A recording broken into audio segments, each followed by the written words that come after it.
Hello, hi. I may have picked the worst possible time to try to give you an update on what I've read, but here we are.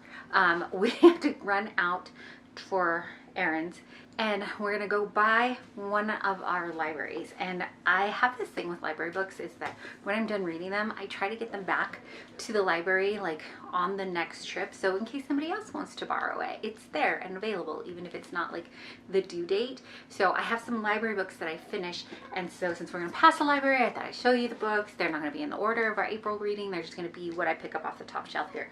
So A Million Views. I finally finished this one. I picked it up for I think middle grade March, and then I didn't end up reading it until April.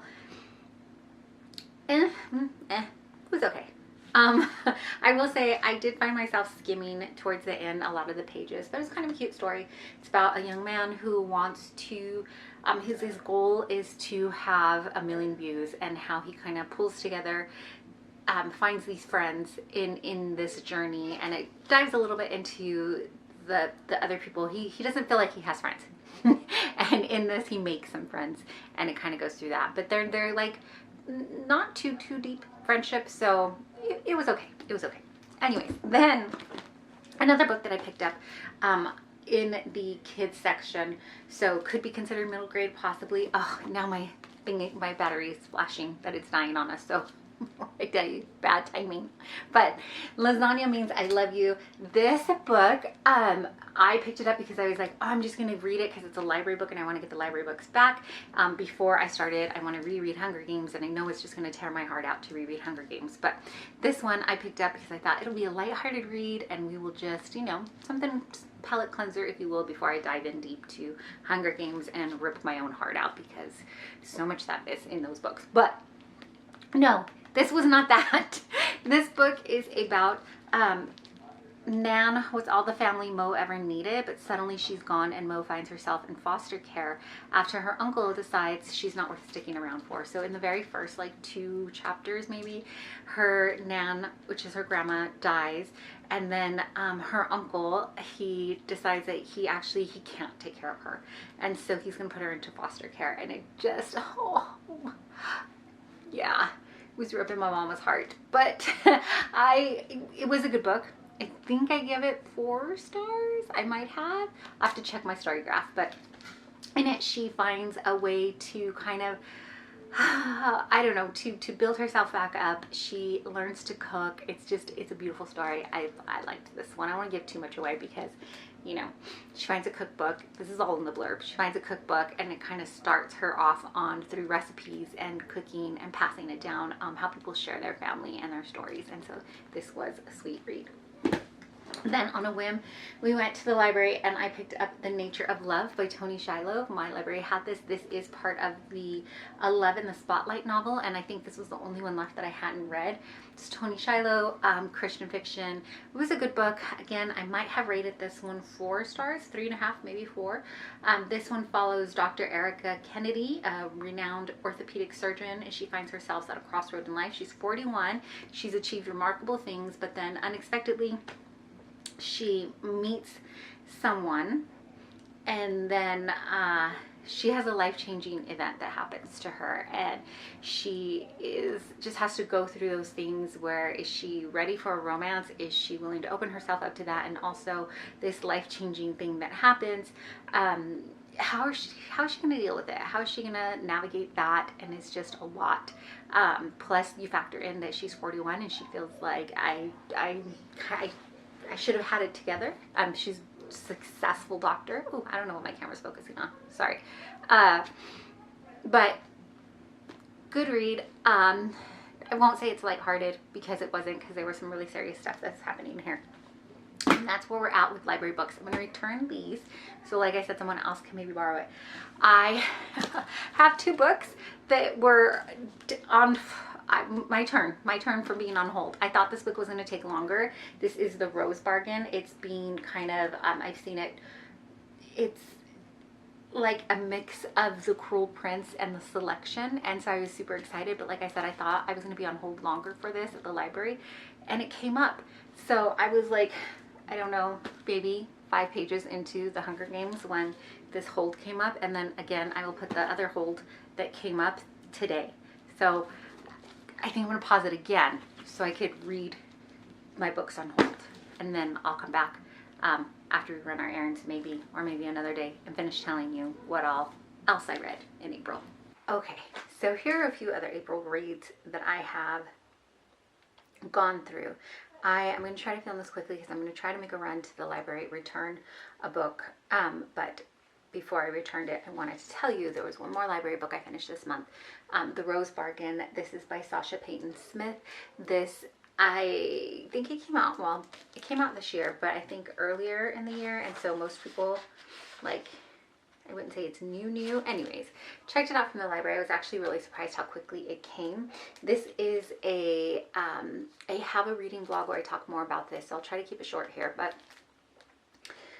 it is a fae fantasy romance, and it is about a young girl who, in their world, they have a queen who is fae, and she makes bargains with the young ladies, and most of the young ladies, when they come out with their debutante, they get one bargain, and usually they use it to capture a husband. So they make themselves prettier, their hair longer, or they're, you know, something that will be in that day and age attractive, and kind of secure them a better marriage.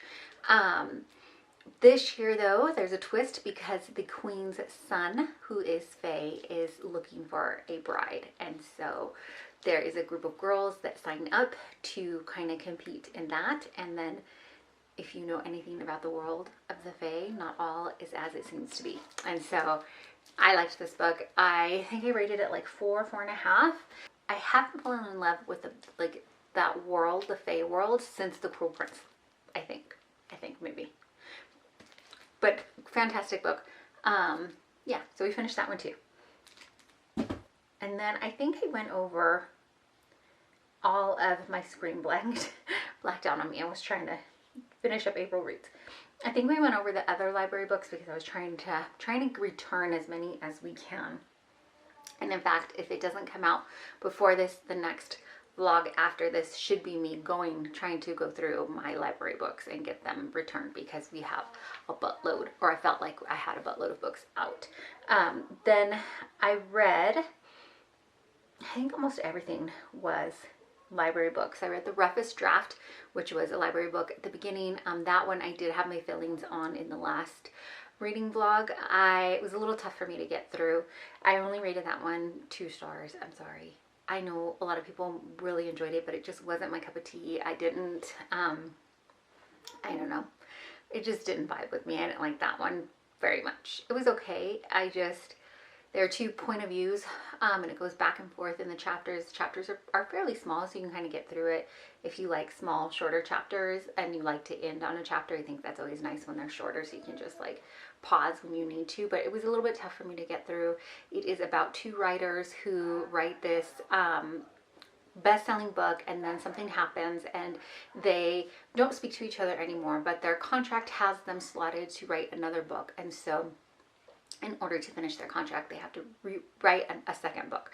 And so it's kind of their journey on that, and we learn what happened with writing the first book and how things went awry. I don't know, the relationship in this, and the different relationships, I don't know, kind of gave me a little bit of a nick. So that wasn't for me. But then I read, oh, is it not here? What did I do with it? Then I read a book I finally own, meaning I read a lot of library books, so meaning that a book I owned, finally I read. Once Upon a Prince by Rachel Hawk, H-A-U-C-K, I don't know if I said that right, but this is part of a 4-book series, and I just bought these used. You can see I really enjoyed it. I haven't watched the movie that goes with this yet, but maybe I'll do that later today, because I'm gonna try to see if I can convince the kids to be still for a moment, but that is neither here nor there. And it has nothing to do with books. Maybe we'll have reading time, required reading time. But finish this one up. This is a secret royalty romance type thing. It was everything you thought it would be. It is a faith-based romance though, so if that's not your jam, you probably won't enjoy this as much, but I did. And yeah, I don't know, I just don't, don't want to gush too much about it because I know sometimes when you get books and you overhype it, people are like, meh, but I do. I like this book. Can't wait to dive into the next one. It's going to be a pause until I get to the next one because I've kind of got, like I said, trying to go through the library books, and then I want to reread The Hunger Games. I am excited because today I joined a virtual book club for The Hunger Games. So I will leave her link down below. I hope I get this out before then, but if I don't, I'll just leave it down below for YouTube. But on Instagram, The Hunger Games Teacher, I think is her handle. Like I said, I'll leave it down below. But she has a virtual book club, and I thought I would join that to get through The Hunger Games. But I haven't read that yet. But I just finished this one. Thoroughly enjoyed it. Rated it 5 stars. Then, what keeps happening to my... Then I listened to Who Do I Think I Am by Angela Johnson Reyes. This is a reread for me. I read the book, the physical book, in 2022 when it first came out, and then I listened to the audio version. She narrates it, the author narrates it, so I listened to that one this month as well. In this one, if you don't know who Angela Johnson Reyes is, she is a comedian who was a cheerleader for the Raiders, Oakland Raiders, when they were in Oakland. And so she talks about her childhood and growing up, how she started in the industry, how she became a Raiderette, and then she goes into how she became a comedian, and then it ends kind of when I believe they're married at the end of the book, where she gets married. So it takes you through that timeline, like almost her entire life. And it's pretty interesting to hear. She talks about her faith and spiritual journey. Towards the end of the book, her and her husband are in a position where they believe they're not going to have children, and if you know her currently, you know that they changed their minds, and they do. I believe she has a daughter now, so it was kind of interesting to hear her thoughts on it, and just hear her journey. It's funny. She's a comedian. There are parts that are like parts I could relate to, and then parts that like my kids are playing downstairs, so their voices are traveling. Sorry about the background noise. But parts that were funny, parts that were not so funny, but were serious, because serious things happen in life, right? But all in all, I would say it was a fun read. It was nice. I like when the author gets to narrate their own books. It kind of just, I don't know, ties it in a little closer, I think. And then a digital read that I read is Mending Fences. This is the Amish romance. It is by Suzanne Woods Fisher, and this follows Luke Schrock. At the beginning of the book, there is like, I think that the author ties in, like all of her books may tie in together somehow, like on different timelines, but like because there's an explanation of the characters and the books that they were first introduced into. And so I didn't dive into all that. I just kind of just went in and started reading it. Our main character, Luke, in the book kind of has a troubled past and has been, he's been in rehab a few times, which is not the norm for the Amish community.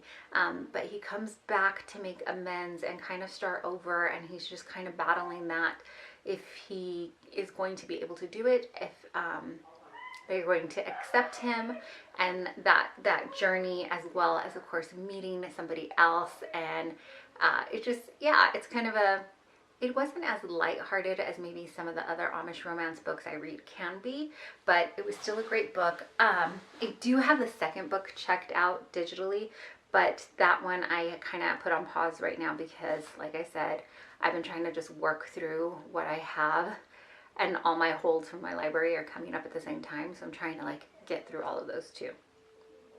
And then the last one, as of today's date, we still have like one more week of, I'm lying to you, we have like a couple of days left of April, so I'm not sure how many, not a full week, but I'm not sure how many books I'll be able to finish in that timeline. So as of now, the last book that I've read for April was Prince of Glass and Midnight. This is by Lindsay Miller, and this is the Disney Princess book 3. So not princess like the princesses, but like prince, plural, princess. So this is their, I thought it was like their version of their stories. So this prince is the prince from Cinderella, but in the beginning of the book, I think that's why it was so hard for me to get into it, was because I was expecting it to just be like the Cinderella story from beginning to end from his point of view, but it is more, once I put that aside and just read it as just a different entire book with hints of Cinderella in it, then I was able to dive into it a little bit better. So Prince August of Charmant has sworn off love. So now he's got growing responsibilities at his court, and he's unable to delay conversations of marriage any longer. A news of a magical memory curse plaguing a nearby village, the same village he used to spend his summers with his mother, offers August an escape. And so he goes to try to solve this mystery, and in there he meets Ella. But he's kind of always, he's known her, she's been a childhood friend, and so kind of, I loved the way that they tied in the Cinderella story towards the end of the book, but like I said, I wouldn't go into this book wanting a complete retelling of just the Cinderella story from his point of view, because this is like a whole, first part of the book is a whole different story, if you will. But I liked it. I have the other books, Prince books, on hold, which I probably need to stop doing, putting so many books on hold at the library, because they're all coming in at the same time. So that is what I'm currently reading, or that's what I finished reading for the month of April right now. As of right now, I think that is 9 books, and then I have one physical book I'm going to start soon, Bravely, another library book, and then I have the second book, Stitches in Time, the second book in Deacon's Family. I may just pause that one for now and come back to it when I need. Like, I think the Amish reads are kind of like palate cleansers for me, so I might pause it and come back to that because I have like such a laundry list of books that I'm trying to get through. And then I am also reading Let Them by Mel Robbins. That was another library hold that came off, but you'll see that in the blog as well. Okay, so if that's all that I've read, then thanks so much for hanging out with me and talking about books. Let me know what you read for April, how many books you got through, if you got through any of them, if you had any favorites. Let me know if you have any recommendations, because even though I say I don't want to put any more books on hold, I know I probably will. I know it. Thanks for watching.